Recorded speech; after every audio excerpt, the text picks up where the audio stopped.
Elhamdülillahi Rabbil alemin. Ve sallallahu ve sellem ala nebiyyina Muhammedin ve ala alihi ve sahbihi ecmain.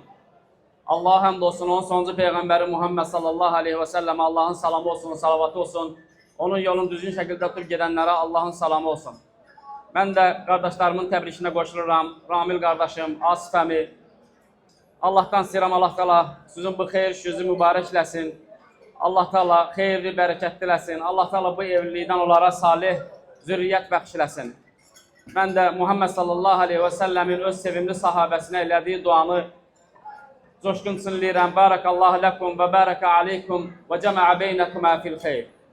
Allah Teala mübarəkləsin. Allah Teala bütün xeyirləri cəm eləsin o ailədə, bütün şərləri o ailədən uzaq eləsin, Allah qorusun. Və təbii ki, qardaşlarım, əlhəmdülillah, İslamın gözəlliyindən və mübarək ayələrin təfsirlərindən danışdılar. Lakin mən qısa Allah Teala'nın sevmədiyi bir əməl, onun elçisi Muhammed sallallahu aleyhi ve sellemin sevmədiyi bir əməl haqqında istəyirəm danışım. O da evləndikdən sonra insanın ailə həyatını dağıtmasıdır, boşanmasıdır. Və bunu sahabələr də sevməyiblər. Ümumən, baxsıq şəriətimizə, dinimizə Allah Teala'nın evlilik Allah Teala'dan insana olan ən böyük nemətlərdən biridir.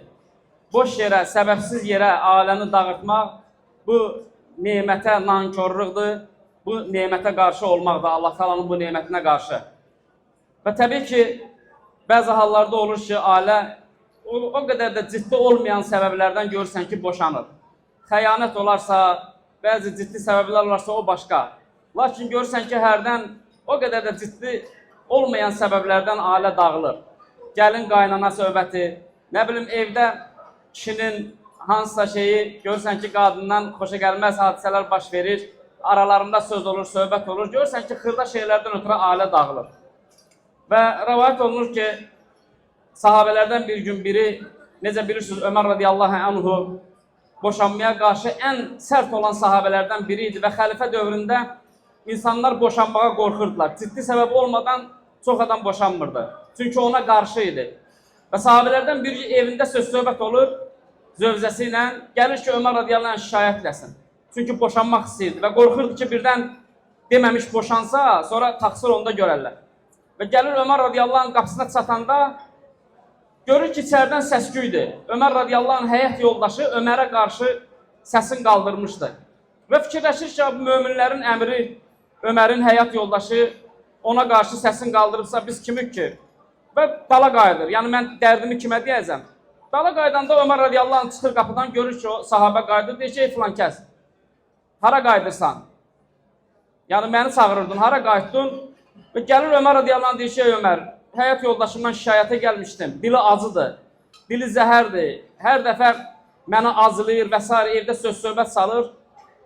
Ömər radiyallahu anh ona deyir ki, ey mən qardaşım, deyir ki, ey qardaşım, vallahi bu qadınlar, yəni ümumən qadınlarda olan xislətlərdən biri də çox deyinməkdir.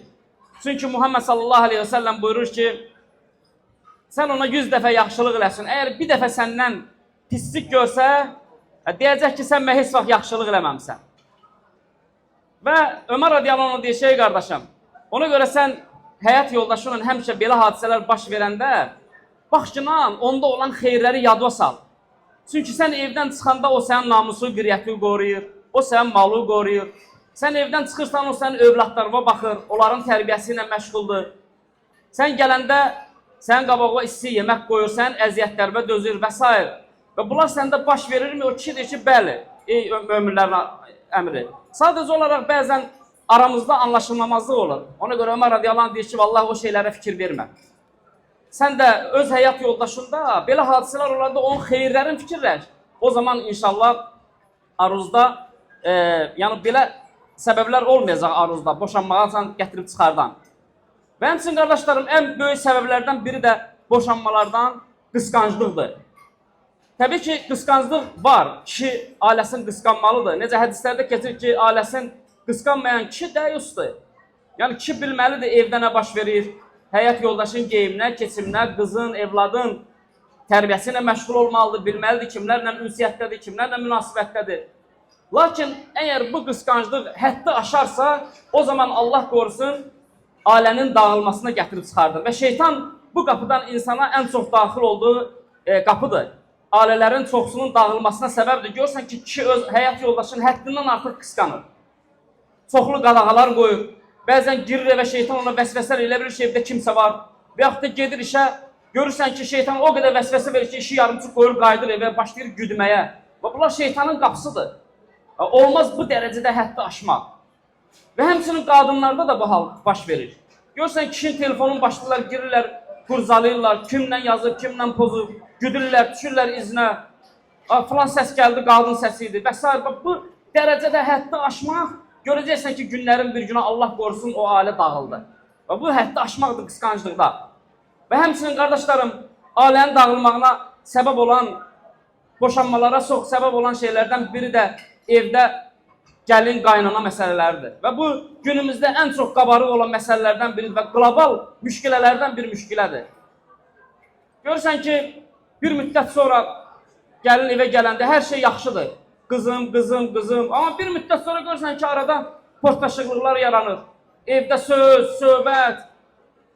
Nə olur? Nə məsələdir? Görürsən ki, heç nə. Nə bilim, gəlin biraz gez durub yuxudan. Gedir oğlunun beynini doldurur ki, bu nədir? Saat 12-əcən qadın yatdı, yoldaşın yatdı. Nə var? 2 gündən bir gedir atasının evinə, nə bilim, belə-belə. 2 gündən bir qalıb telefonla anası ilə danışır. O qadın özü hər səhər duranda birinci qızına zəng eləyir. Hər tezdən ya da qızı buna zəng eləyir. Amma o oğlunun həyat yoldaşında bunu görəndə nəsə şeytan bunu qızıqlayır. Qardaşlar, bunlar hamısı şeytan vəsif. Təbii ki, bu qadın məsələləri bu kişi məclisidir. Amma əlhəmdülillah onlar da qulağına səs salar, gedib çatar. Biraz sərbəstlik verin.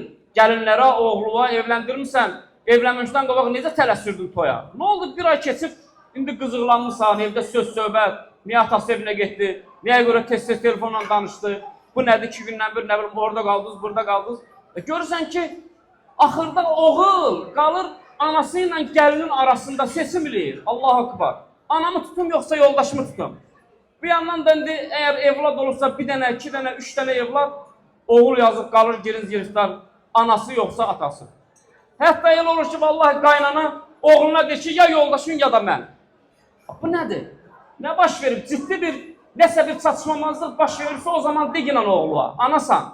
Baxın, qardaşlarım, İbrahim əleyhissalam, Peyğəmbərin, rəsullardandır, böyüklərdəndir, Tohid dininin atasıdır.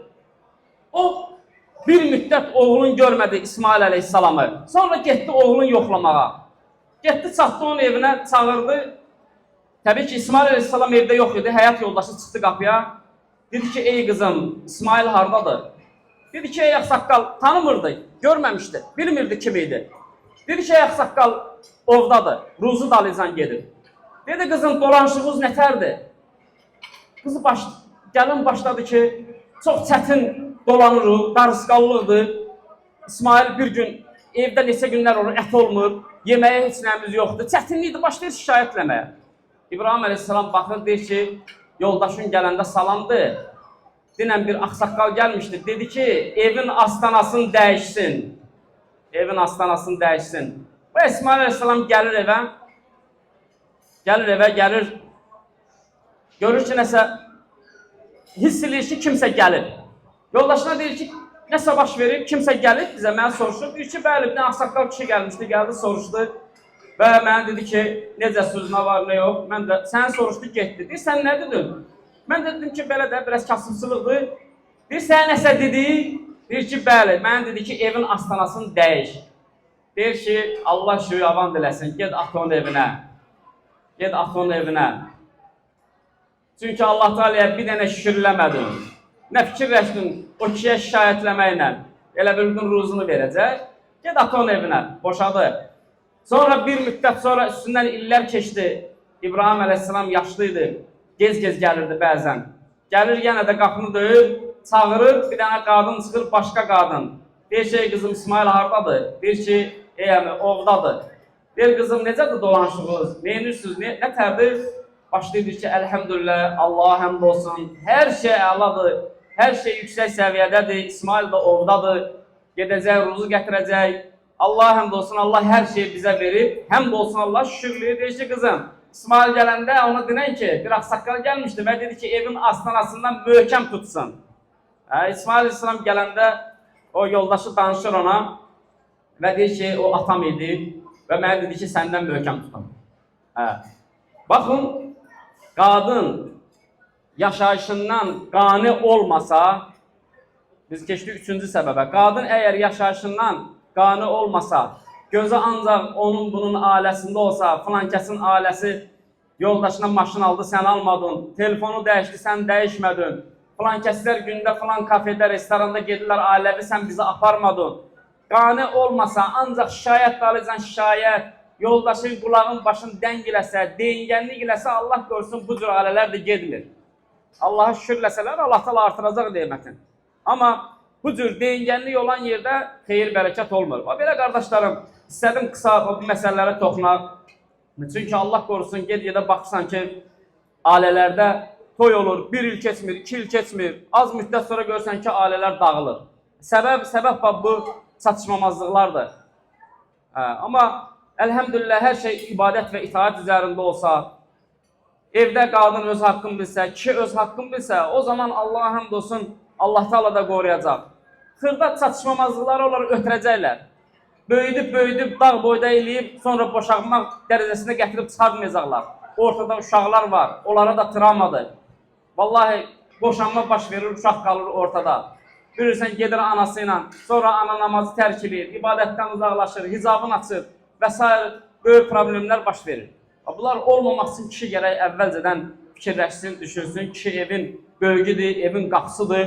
Nə qədər qapını möhkəm tutsa, əlhəmdülillah o qədər ailə möhkəm olacaq. Allahdan istəyirəm, Allah Teala bu məclisimizi mübarəklətin. Bu izdivacdan Allah Teala onlara salih evlatlar bəxşləsin. Allah Teala qorusun, Allah mübarəkləsin. Və sallallahu və səlləm alə nəbiyyina Muhammed və alə alihi və səhbə əcməin. Esselamu aleykum və rahmetullahi və bərəkatuhu.